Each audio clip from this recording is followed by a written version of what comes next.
Hola, ¿qué tal? Buenos días. Hoy vamos a continuar con la segunda sesión de este tema de autonomía, autodeterminación y discapacidad intelectual, con el fin de hacer reflexiones y con la idea de compartir la experiencia de 29 años de trabajo de manera profesional y de manera personal sobre la discapacidad intelectual. Bueno, platicamos la sesión anterior sobre la importancia que para lograr la autonomía y la autodeterminación de personas con discapacidad intelectual había factores que interferían en este proceso de desarrollo, ¿no? Y uno de ellos era la aceptación. Una familia que acepta es una familia que va a poder dar a las personas lo que necesitan, va a poder crear oportunidades, es bien importante, ¿no? Lo va a ver como uno más de sus hijos y va a tratar de hacer que este joven, como cualquier otra persona, continúe su proceso de desarrollo. Y bueno, también hablábamos de que todo con las familias, nada sin ellas, eso también es muy importante. Las familias son fundamentales para el presente y futuro de la persona en condición de discapacidad intelectual. También hablábamos el efecto negativo que tiene la sobreprotección en las personas con discapacidad intelectual, porque se les manda un mensaje en donde se les nulifica como personas, se les dice tú no puedes, por lo tanto lo voy a hacer yo, y entonces el hacer las cosas por ellos, de verdad que tiene un efecto súper negativo en su desarrollo y también como persona. Entonces, es importante tomar en cuenta esto. Entiendo que todos tenemos miedos. Yo recuerdo que cuando tengo una hija, bueno, tengo dos hijas, pero cuando mi hija mayor iba en tercero de primaria, cuarto de primaria, la invitó una de sus grandes y mejores amiguitas en aquella época a dormir. Bueno, yo esa noche no dormí. Yo estaba aterrada y no pegué el ojo y la otra bien cómoda y yo con mis cosas. Entonces sí es importante confiar o sea, se vale tener miedo, pero debemos de aprender a confiar en nuestros hijos, que ustedes confíen en sus hijos, que pueden hacer cosas y que tienen que vivir. No los podemos tener eh, ¿cómo se llama? Circulito de cristal, ¿no? En una botella de cristal, ¿no? No podemos tenerlos en una burbuja de cristal. Y no podemos evitar que sus hijos vivan lo que tengan que vivir y precisamente hay que fortalecerlos para que en ese día a día puedan resolver cuando se ocultan las cosas, cuando no se hablan de temas determinados, ¿no? Dentro de la familia, pues no les damos elementos a los hijos para que puedan ellos resolver cuando puedan ellos este, vivir una situación específica, ¿no? Cuando se habla, por ejemplo, tema de divorcio o tema de sexualidad, son temas que pues son parte de las familias y que deben de tocarse con la mayor naturalidad y darle elementos y herramientas a los hijos para que puedan ellos manejar las cosas y continuar adelante. Eso es bien importante. Y bueno, pues vamos a entonces hablar sobre, para que una familia sea una familia que fomente la autodeterminación y la autonomía en sus hijos, debe ser una familia que crea en la autonomía y que crea en la autodeterminación y que crea en que sus hijos con discapacidad intelectual son capaces. Esto es muy importante porque las familias, como lo comentábamos la vez pasada, van a guiar y van a ser las personas que van a acompañar a su hijo en todo su proceso formativo. Entonces va a haber un acompañamiento. Ellos son, los padres, son los que van a enseñar a los hijos um, con el ejemplo, ¿no? Con la propia experiencia de vida, hacer las cosas por ellos mismos. ¿Qué entendemos por autonomía? Autonomía es una persona que hace las cosas por uno mismo, ¿no? Entonces nosotros queremos que nuestros chicos, los chicos con discapacidad intelectual, sean autónomos y hagan las cosas por ellos mismos, ¿no? Entonces es muy importante fomentar esa autonomía a través de la iniciativa, motivar a los alumnos, ¿sí? De que tengan iniciativa, motivarlos, eh, motivar su interés por hacer las cosas, por participar, eso es muy importante, saber por qué tienen que hacer las cosas, saber que hay consecuencias a sus acciones.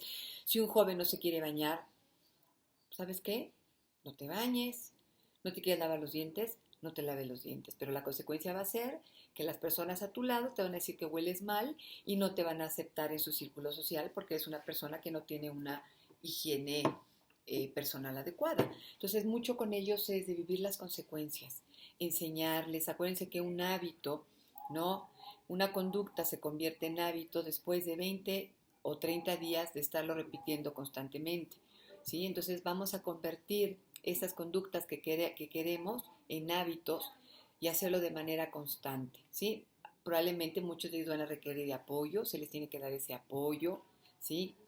Pero lo importante es crear hábitos en nuestros chicos desde niños, adolescentes y adultos. Siempre está reforzando la conducta positiva, reforzando la capacidad mediante el ejemplo, ¿no? Y si una vez no lo entendió, se lo voy a repetir otra vez. Si no lo entendió la otra vez, veré la manera y otra vez. Y así es como lo tengo que hacer hasta que el joven entienda el por qué es importante hacer las cosas por sí mismo, por qué es importante lograr esa autonomía personal, ¿no?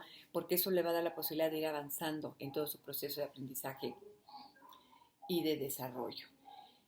Y aquí también es importante que hablemos de consecuencias, de que en la vida todas nuestras acciones, tanto lo que hacemos como lo que decimos, tiene consecuencias y aplicar las consecuencias, porque muchas veces eso es lo que evita, ¿no?, el hecho de que una persona con discapacidad intelectual pueda ir avanzando en su proceso de desarrollo y sus conductas, ¿no?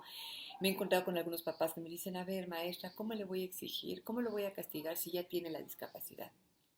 No, pues tiene la discapacidad, pero eso no lo exime de que como cualquier persona tenga responsabilidades, de que como cualquier persona tenga consecuencias a sus acciones. Eso es bien, bien importante. Es una familia eh, eh, que cree en la autonomía y en la autodeterminación. Debe ser una familia que va a buscar y que va a tener una actitud y una actitud en función de buscar esas oportunidades. Eso es bien importante, ¿no? Va a generar esas oportunidades y va a buscar siempre la manera de cómo su hijo va a lograr y va a llegar a sus objetivos. Yo creo que eso es bien, bien importante. Y para ello, bueno, vamos a dar algunas ideas de cómo funciona, cómo es una persona, una familia que cree en la autonomía de las personas con discapacidad intelectual. Déjenme buscar rapidísimo esto. Aquí está. Para que comentemos cómo son esas familias, ¿no?, que creen en la autonomía, porque eso es bien importante. Todo tiene que ver con las creencias también, con la forma de ser, con la forma de pensar. Y ahorita lo vamos a ir analizando porque me parece que es muy importante tomar en cuenta estas cosas. Entonces, una familia que tiene una formación en la autodeterminación, que cree en la autonomía de sus hijos, que cree en sus hijos, va a creer en principios como los derechos, ¿no?, la responsabilidad, el respeto, la libertad y la independencia. Eso es bien importante. Va a creer que todos estos principios, ¿no?, pues sus hijos con discapacidad intelectual los puedan ejercer. Entonces, una familia que cree en la autonomía y en la autodeterminación es una familia que incluye a las personas, a sus hijos con discapacidad en la familia y los considera parte de la familia. Eso es bien importante. Es una familia que participa, que involucra a su hijo con discapacidad en las decisiones de la familia, en las decisiones y además en la participación de todos los roles que tiene que hacer. Es una familia que no oculta. Me he topado con familias que están, no, maestra, es que yo estaba platicando de tal tema familiar en la casa, pero en cuanto llegó mi hijo, todos nos callamos, porque son cosas que no puede hablar, que no entiende, y eso no es cierto. Hacerlos a un lado es lo peor que pueden hacer, porque ellos entienden muchas cosas y no debemos de dar nada por hecho. Y además, el no considerarlos o incluirlos, el no incluirlos dentro de la dinámica familiar es considerarlos no parte de la familia. Entonces yo creo que eso es bien importante, ¿no? Recuerda, una familia incluye a la familia con discapacidad y la hace sentir parte y sentir y ser parte de esa familia, ¿no? Recordando que la familia es un sistema de elementos de interacción y que todas tienen responsabilidades, de que todas tienen una función dentro de la casa.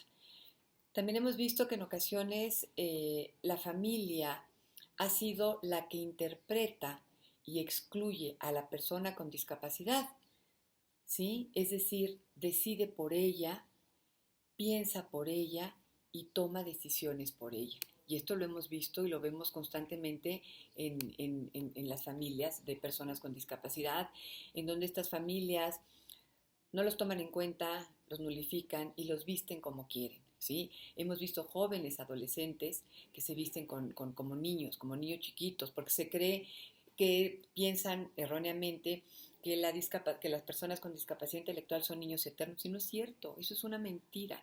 Son niños que nacieron siendo bebés, luego niños, adolescentes y adultos y viejos, ¿no? Hay un ciclo de vida, de evolución natural, y es el mismo ciclo de vida que van a vivir las personas con discapacidad intelectual. Entonces, muchas familias deciden por ellos, los visten como ellos quieren, y no está bien, eso no es cierto. Hay que quitarnos esa falsa creencia de que son niños eternos. Hay que darles a elegir, hay que darles opciones, eso ya lo iremos viendo, ¿no? Pero lo importante es que creamos, que la familia crea que las personas con discapacidad intelectual no son niños eternos, son personas que pueden tomar decisiones y que piensan y que pueden elegir. También es importante saber que obviamente que las familias tienen fortalezas y tienen retos, ¿no? Y es importante que las familias van a reforzarse entre ellas mismas estos puntos fuertes, y van a ir mejorando las debilidades, ¿no? En el caso de la persona con discapacidad intelectual, es darle siempre esas oportunidades y verlo primero como una persona capaz que puede hacer cosas. Sí, con apoyo, por supuesto que con apoyo, pero es importante darles estas oportunidades, ¿no? Ok, ahora, ¿por qué esto es importante? Porque si nosotros no damos ese apoyo, no vamos a poder hacer que la persona con discapacidad crezca. ¿Qué tenemos que hacer? Bueno, pues tenemos como familias que promover la toma de decisiones. En la medida de nuestras posibilidades, tenemos que darle a nuestros hijos, a los hijos con discapacidad intelectual, la posibilidad de tomar decisiones, desde las cosas más básicas hasta las cosas más complicadas. Hay que enseñarlos a pensar y darles la oportunidad de que tomen decisiones. Fomentar la exploración de posibilidades. A ver, mira, puedes hacer esto, pero si no te sale, puedes hacer lo otro, ¿no? Por ejemplo, si hay en un momento dado oportunidad para que ellos puedan explorar otro tipo de posibilidades de hacer las cosas, las tienen que hacer. Tienen como familia que promover la toma de riesgos, toma de decisiones con riesgos controlados. Es muy importante. Si van ahí, bueno, la tiendita está a 2 casas de mi casa, bueno, pues que ellos salgan, que lo hagan, y ustedes pueden estar viendo, pueden seguirlo, pueden buscar la manera de que ustedes se sientan seguros, y obviamente minimizar los riesgos en ese tipo de acciones para las personas con discapacidad, pero sí darles esa oportunidad, ¿no? Fomentar la resolución de problemas, promover la autorrepresentación, que ellos opinen, que ellos tomen decisiones, que ellos puedan tener un criterio propio, ¿no? ¿Por qué opinas que tal partido político, por qué opinas que te gusta este partido político? Ah, bueno, pues yo opino por esto y esto. O sea, que no sea nada más la repetición de lo que dice el papá o la mamá, sino que ellos traten con fundamento, con información, ¿no? De poder decidir. Si son mayores de 18 años, todos deben de tener sus credenciales de lector. También es importante que puedan ellos ya tener ¿cómo se llama? Sus tarjetas de débito, ¿no? Y enseñarles a que ellos ahí se les va a depositar un dinero cada, no sé, 15 días o cada mes, y de ahí ellos van a ir con ustedes y les van a enseñar cómo se usa una tarjeta de débito, cómo se saca un dinero de la tarjeta de débito. Eso es muy importante porque es lo que hacen las personas. Y yo creo que eso es bien importante. Si ellos tienen que ir a tomar un café o quieren ir al cine, pues que tengan la posibilidad de poder pagar, ¿no? Eso les da mucha autonomía, les da mucha seguridad en sí mismos, y eso es muy importante. Una persona segura puede alcanzar muchas metas, y eso es lo que queremos con las personas con discapacidad intelectual, ¿no? Hay que facilitar el desarrollo de la autoestima, creer en ellos, hacerlos sentir capaces. No hay nada más bonito cuando recibimos de parte de cualquier persona que nos está enseñando, ¿no? Un reconocimiento, palabras de aliento. Wow, eso es fantástico, nos sentimos muy bien. Hay que fomentar el establecimiento de metas, es muy importante. A ver, mira, vamos a hacer tales metas en tanto tiempo, y van a ir palomeando. Eso es muy importante, saber que estas metas nos van a llevar a un objetivo en general, no a un objetivo importante. Y obviamente ayudarlos a comprender su discapacidad. Yo creo que parte de la autoestima para las personas con cualquier discapacidad es saber quiénes son, aceptarse, ¿no? La inteligencia emocional, la autoestima, parte precisamente de esta parte, de esto de lo que es el autoconocimiento, el conocerse a sí mismo, el conocerme a sí mismo, cuáles son mis fortalezas, cuáles son mis debilidades, cuáles son mis retos, el asumirme con una persona con una condición, con discapacidad es muy importante. Aquí los jóvenes les preguntas, a ver, ¿quién es una persona con autismo? Yo. ¿Quién es una persona con discapacidad intelectual? Yo. ¿Quién es una persona con síndrome de Down? Yo, ¿no? Pero lo dicen con alegría, lo dicen con gusto, porque ellos saben que esa condición no los va a limitar, no, que esa condición no los va,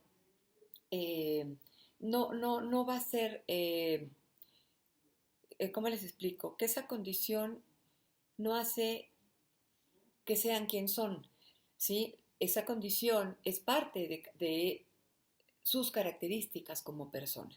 Eso es bien importante. Entonces, hablar de la condición que tienen sus hijos es muy importante y que ustedes les enseñen a reconocerse como personas valiosas con la condición que tienen.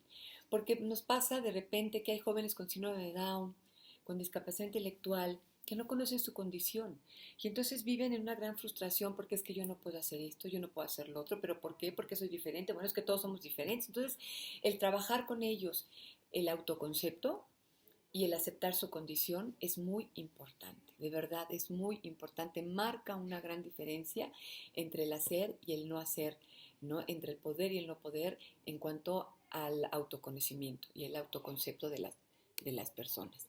Entonces, esto es lo que pueden hacer las familias para empezar a desarrollar esto de la autonomía y la autodeterminación, partiendo de realidades y de objetivos claros, de objetivos alcanzables, ¿no? Lograr que las personas con discapacidad intelectual tengan una vida plena, una vida productiva y una vida feliz haciendo lo que ellos quieren, ¿sí? Y siendo personas productivas. Eso es muy importante, ¿no? Y bueno, para todo esto, cuando hablamos de por qué tenemos que trabajar la autonomía y la autodeterminación de personas con discapacidad intelectual, bueno, porque tenemos que entender y conocer que estas personas tienen una historia y que han vivido una gran historia, ¿no? A lo largo de toda la historia de la humanidad. Por eso es que hoy por hoy y desde hace muchos años, las personas con discapacidad están luchando por sus derechos, por una simple razón: los derechos de las personas con discapacidad se han vulnerado. Se han vulnerado los derechos de las personas con discapacidad. Hoy por hoy no pueden ejercer sus derechos plenamente porque no se los conceden, ¿no? Entonces, por eso tienen que luchar por sus derechos, por sus derechos. Y ahorita vamos a ver por qué. Tenemos que hacer un poquito de historia. A lo largo de la historia de la humanidad, las personas con discapacidad han sido vistas como objetos, no han sido consideradas como personas útiles a la sociedad, por lo tanto han sido tratadas como objetos, como cosas, ¿no? Tú no eres productivo, tú no eres útil, te tengo ahí, así naciste, así te quedaste y si no me deshago de ti. Entonces esto es una realidad. Si ustedes pueden leer la historia de las personas sí, con discapacidad a lo largo de la historia de la humanidad, se van a dar cuenta de la gran lucha que han tenido, ¿no? Que han tenido que hacer, que ejercer, que vivir por el cumplimiento de sus derechos. Y porque hoy tenemos que hablar de autonomía y de autodeterminación y de derechos, ¿no? Cosa que en general nosotros como personas que no tenemos una condición de discapacidad, pues no lo batallamos a lo largo de nuestra vida. Yo no he tenido que luchar por el derecho al trabajo, no he tenido que luchar por mi derecho a la participación, por mi derecho a la justicia, ¿no? A ser persona, a tomar decisiones. Yo no he tenido a lo largo de mi vida que tener que luchar por esos derechos. Las personas con discapacidad sí, ¿no? Entonces, ¿por qué? Porque, por ejemplo, han sido encerrados en monasterios porque los consideraban como enfermos. Entonces, ¿sabes qué? Tú ahí te quedas porque no sirves para nada y ella ahí te quedas, ¿no? En condiciones terribles, en condiciones que realmente en lugar de ayudarlos acababan con su vida. En otras culturas, sí ha habido culturas en las cuales las personas con discapacidad han sido deidades, ¿no? Han sido vistas como algo maravilloso, respetable, pero en general no ha sido así en todas. En general las culturas los ven como algo negativo, en las culturas cristianas, católicas, los ven como castigos de Dios, ¿no? En los griegos también, como no eran perfectos, se deshacían de ellos, ¿no? Y de plano se deshacían de ellos y los mataban, o sea, es una realidad. Entonces, con este trato, por ejemplo, en el siglo XVII, eran considerados como personas, no como personas, como objetos, ¿no?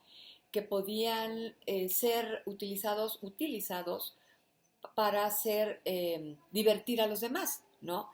Entonces, por eso es que vemos en aquellas cortes de los reinos que las personas de talla baja eran los que divertían en un momento dado a los grandes, a los reyes, ¿no?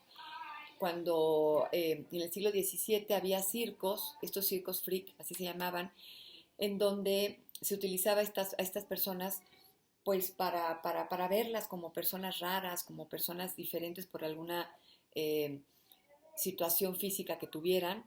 Entonces realmente han sido tratadas no con dignidad, han sido tratadas muy mal, con desprecio, con discriminación. Y realmente, bueno, creo que no se vale, ¿no? Hay una historia que no tenemos que olvidar y que tenemos que entender por qué las personas con discapacidad han tenido que luchar por sus derechos. Aquí está el por qué han tenido que luchar por sus derechos, ¿no? Es que me parece de veras terrible que hoy por hoy sigan luchando por sus derechos. Entonces, mucho de esto tiene que ver con las creencias.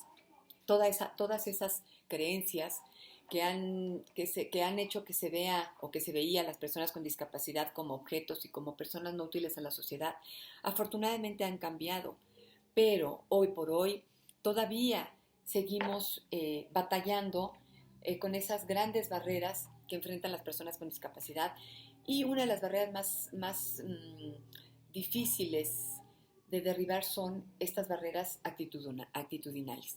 Y estas barreras actitudinales tienen que ver con las creencias, ¿sí?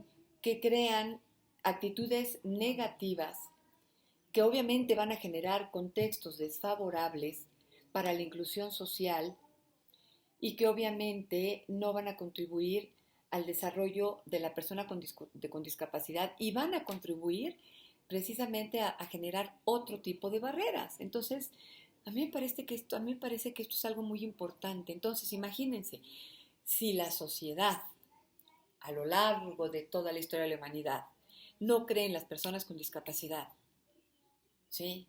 Trae creencias e ideas. Y si las familias no creen en las personas con discapacidad y aún siguen teniendo estas creencias de que así nació, pues así murió, ¿no?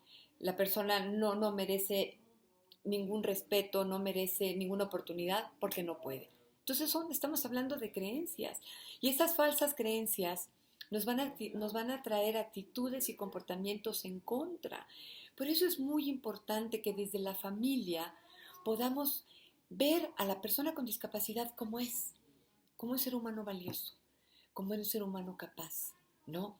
Sí, que merece la oportunidad de tener una vida plena y una vida feliz y una vida en donde va a ser él, esa persona, lo que quiere con nuestro apoyo. Obviamente la discapacidad intelectual, que ya iremos viendo más adelante, tiene como aristas, no toda tiene diferentes características y no todas las personas con discapacidad tienen las mismas características. Hay unas características generales, pero también esas características se pueden volver eh, individuales, ¿no? Entonces hay personas con discapacidad intelectual que son más funcionales que otras, hay unas que adquieren la lectoescritura, otras no, ¿no? Hay personas con discapacidad intelectual que requieren de poco apoyo, otras requieren de más apoyo, y eso es muy importante, ¿no?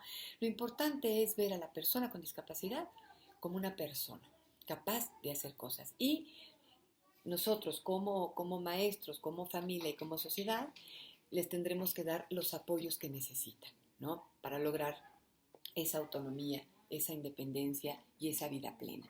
Y cuando hablamos de apoyos, hablamos de recursos o estrategias para promover el desarrollo, los intereses y el bienestar de una persona y obviamente mejorar con estos apoyos su funcionalidad individual. Y los apoyos pueden variar. Habrá personas con discapacidad intelectual, que como les digo en la siguiente charla vamos a ver cuáles son las características de la discapacidad intelectual. El apoyo puede variar. Por ejemplo, hay personas con discapacidad intelectual que van a requerir de un apoyo intermitente, solo cuando lo necesiten. Habrá otras personas que van a tener un apoyo limitado, es decir, por un tiempo limitado lo dejan y probablemente lo vuelvan a requerir. Va a haber otros que necesitan apoyo extensivo, que es un apoyo de una forma continua, regular, pero ahí se va, ¿no? Y va a haber personas con discapacidad intelectual que van a tener que van a necesitar de un apoyo generalizado. Esto es, de un apoyo constante, de alta intensidad y continuo. Mi hermana Ana Luisa es una adulta con discapacidad intelectual y yo creo que ella requiere en algunas cosas el apoyo limitado, en otras el apoyo extenso y yo creo que en otras el apoyo intermitente, porque ya puede hacer algunas cosas. Entonces yo creo que esto es bien importante. El tratar a la persona, darle a la persona los apoyos que necesita en el tiempo y la intensidad que los necesita, ¿no? Decían que la discapacidad es para toda la vida. Sí, efectivamente la discapacidad es para toda la vida. Muchos padres pensaban que porque su hijo ya tuviera un empleo, ¿no? Iba a ser independiente. Pues no, porque no adquirió esa habilidad para poder tomar el transporte público y tampoco las habilidades sociales para saber qué hacer en un momento de emergencia.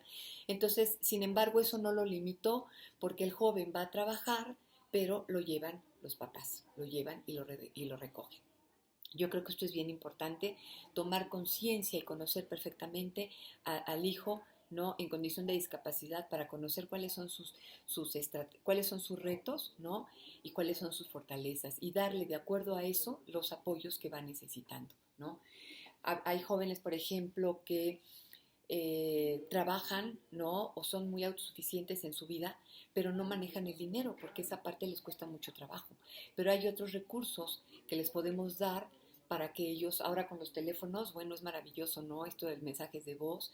Hay personas que no leen, que no pudieron adquirir la escritura. Bueno, pues con los mensajes de voz se pueden comunicar y estar siempre en contacto. Yo con mi hermana Luisa, ella no lee, no escribe, sin embargo ella me manda mensajes de voz, estamos en comunicación, ella me expresa qué siente, qué quiere a través de los mensajes de voz y así es como yo me comunico con ella, ¿no? Esto habla de la accesibilidad de la información. Es importante que las personas sordas, aprender como familias la lengua de señas mexicana, es una forma de comunicarnos también. Entonces hay formas de apoyar a las personas con discapacidad intelectual de muchas maneras. También es importante hablar sobre esto de cuando, regresándonos un poquito al tema de la sobreprotección, también hemos conocido familias que protegen muchísimo, sobreprotegen a sus hijos con discapacidad intelectual y no les dan oportunidades. Por ejemplo, tenemos un joven que empezó a hacer prácticas en empresas. Nosotros tenemos convenios con algunas empresas para que los chavos vayan a hacer esas prácticas laborales en donde van a poner en práctica, ¿no? Todo lo que han aprendido aquí en los programas de capacitación laboral y habilidades sociales. Entonces, autonomía y autodeterminación. Y entonces, a este chico en la empresa tenía sus actividades y lo ponía, por ejemplo, a limpiar las mesas, a veces le tocaba limpiar y barrer el piso, a veces le tocaba, por ejemplo, limpiar los vidrios, a veces le tocaba actividades de administración, ¿no? Dentro de ordenar hojas en una caja, ¿no? Separar a lo mejor los libros de un lado a otro, en fin, hacía diferentes actividades. Y un día lo pusieron precisamente a hacer algo de trapear y barrer. Y la mamá llegó muy indignada. La mamá dijo, es que su hijo, ¿cómo era posible que le hayan puesto a su hijo a trapear, a barrer y a aspirar? Que eso a él no lo debería hacer. ¿Por qué? Porque no iba con él, no iba con que no era posible porque podría ser dañino para su condición. Él tiene una discapacidad intelectual y no tiene ningún problema físico, no tiene ninguna contraindicación médica para hacer este tipo de actividades, que son actividades que finalmente todos lo hacen. Yo ahorita estoy organizando esta plática con ustedes, al rato estoy dando clases, al rato recibo a los papás, al rato me toca limpiar el salón, al rato me toca limpiar el baño, o sea, es parte de ese trabajo en equipo, ¿no? Entonces, una mamá que en algún momento no quiere que su hijo haga estas cosas, pues lo está limitando, ¿no? Entonces, es importante el confiar en nuestros hijos, bueno, que confíen en sus hijos y que les den las oportunidades, ¿no? Y que pueden hacer muchas cosas. ¿Por qué? Porque si nosotros también, cuando ellos intentan hacer las cosas y le estamos diciendo muy mal, no lo hiciste bien, pues sí te salió, pero no te salió, está mal, vuélvelo a hacer. ¿Qué estamos creando en la autoestima de nuestro joven? Recordemos que cualquier persona que tiene una autoestima fuerte, que tiene conocimiento de sí mismo, que sabe quién es, que se valora, que se ama, que se gusta a sí mismo, es una persona que va a caminar por el mundo de una manera muy segura, ¿no? Que se le resbala todo y que va a tener la fortaleza para superar obstáculos. Y esto es lo que queremos con nuestros chicos con discapacidad intelectual. Cuando los padres constantemente están, no, mamá ya lo hice, mira, se esforzó el niño, el joven, mm, mira, esto está sucio, no, lo tienes que volver a hacer. Va a llegar un momento en que el joven va a aprender psicológicamente lo que se conoce en psicología como indefensión aprendida.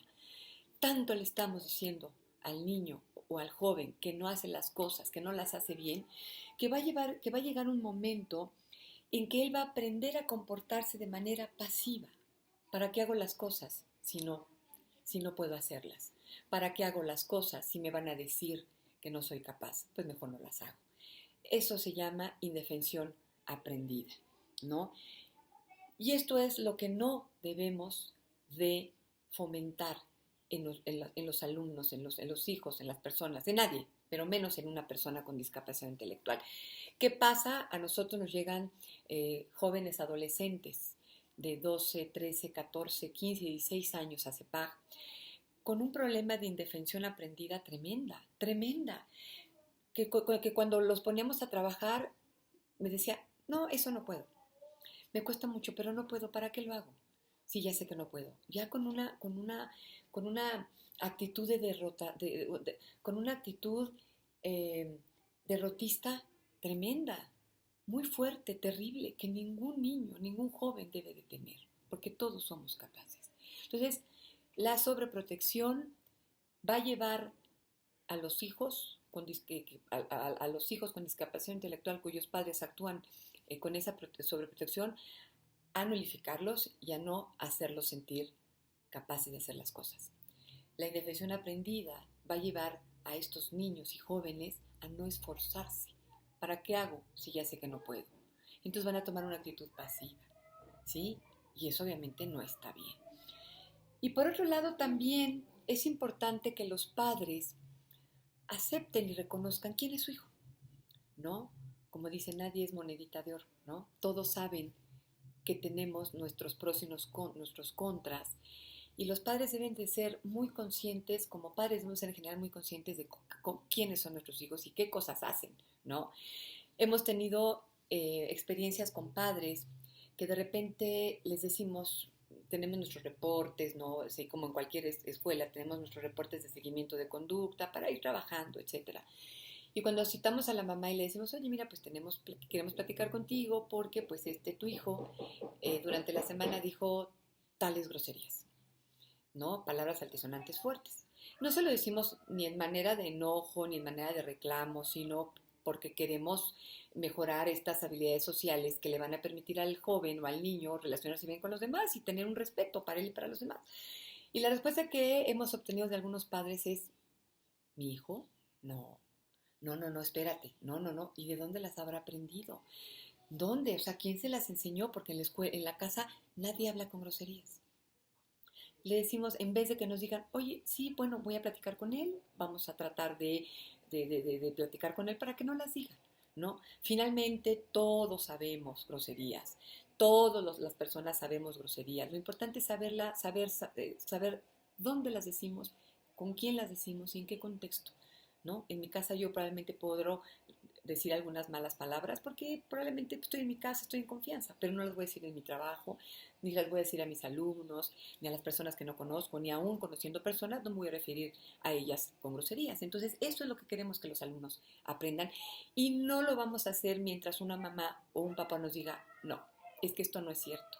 Mi hija, ¿dónde las habrá aprendido? ¿Dónde? ¿Dónde? ¿Quién se las habrá enseñado? O sea, como que los padres en ese momento se sienten juzgados, criticados. No, esto tiene que ver mucho con su historia de vida, obviamente, y también cómo abordemos las cosas, ¿no? A un padre cuando le dices algo, o cuando el papá llega y te dice, oye, fíjate, es que mi hijo me dijo tal cosa, la peor respuesta que podemos dar como maestros es, ay, qué raro. De veras, uy, qué raro, porque ahí estás dudando de lo que está diciendo.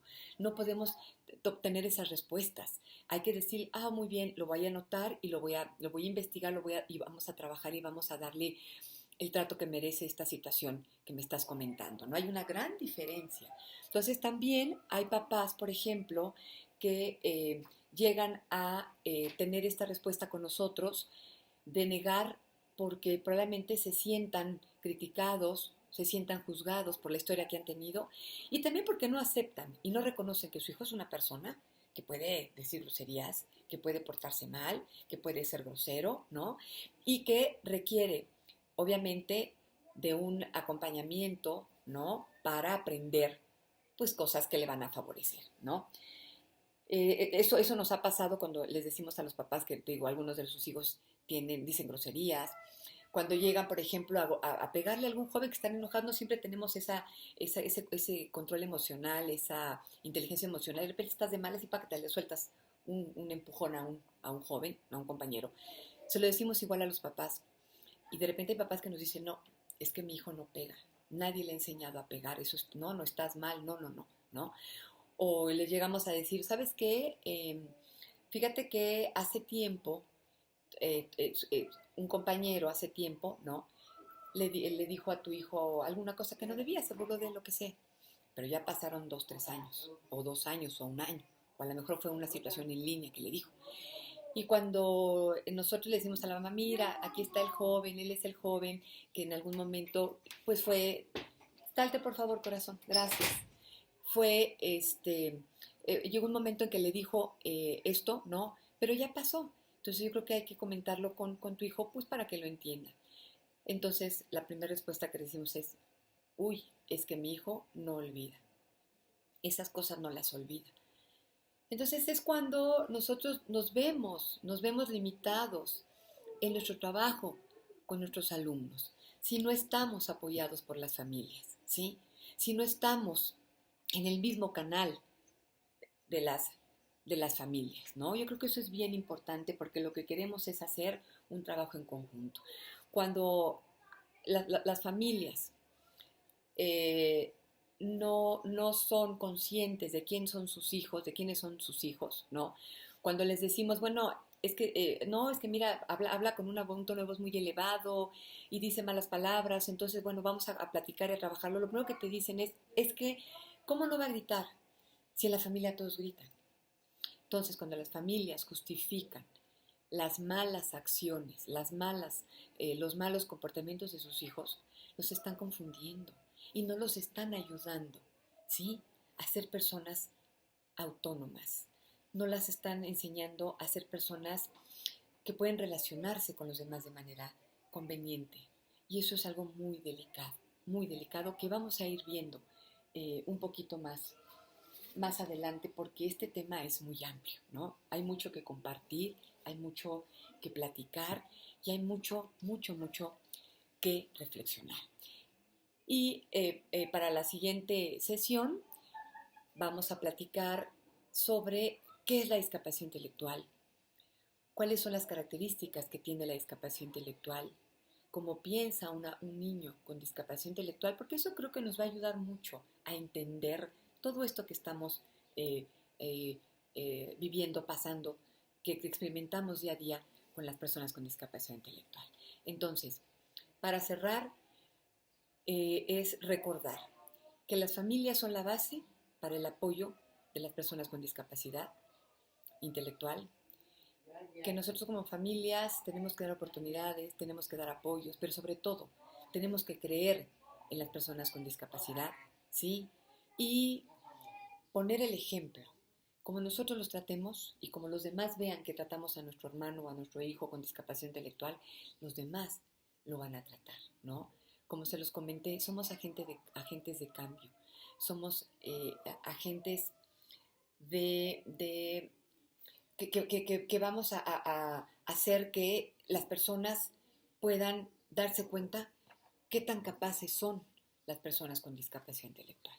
Entonces, pues procuremos reflexionar, ¿no?, sobre nuestras actitudes como padres hacia las personas con discapacidad, hacia nuestros hijos con discapacidad intelectual, qué tanto lo estamos limitando, qué tanto lo estamos dando oportunidades, pero pensemos de dónde viene esa limitación. Si es de una creencia que tenemos, si es de que todavía estoy en ese proceso de aceptación, yo creo que eso es bien importante y es algo que tenemos que reflexionar para poder realmente darle a la persona con discapacidad intelectual todo lo que se merece. Claro, es un camino que tenemos que ir siguiendo, que tenemos que ir avanzando, ¿no? Pero es un camino que puede tener muchos frutos y que puede ser un camino feliz y puede ser un camino productivo para el joven y también para toda la familia. Ya hablaremos de los hermanos, hablaremos del papel de los abuelos, ¿no? Y hablaremos de la persona con discapacidad como tal. Les agradezco mucho su atención y nos vemos el próximo lunes y deseo que estas charlas realmente nos pongan a reflexionar. Muchas gracias.